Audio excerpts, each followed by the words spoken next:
क्या बात है रमा, तुम इतनी उदास क्यों बैठी हो? कुछ नहीं, आज यूनिवर्सिटी का लास्ट डे है ना, इसलिए। यूनिवर्सिटी का लास्ट डे है ना, हम सबके फ्रेंडशिप का लास्ट डे थोड़ी है। आओ हम सब मिलकर आज प्रॉमिस करें कि हम हमेशा इसी तरह दोस्त रहेंगे और एक दूसरे से मिलते जुलते रहेंगे। बिल्कुल ठीक बात।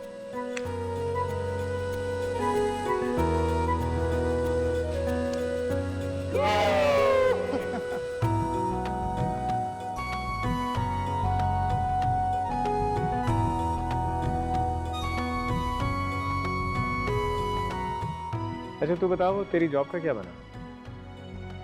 जॉब का भी बन ही जाएगा 1-2 दिनों में इंशाल्लाह।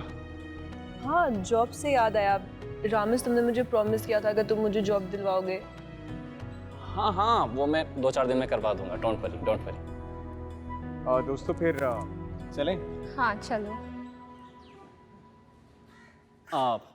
रमा, हम साथ चलें, मुझे तुमसे एक ज़रूरी बात करनी है।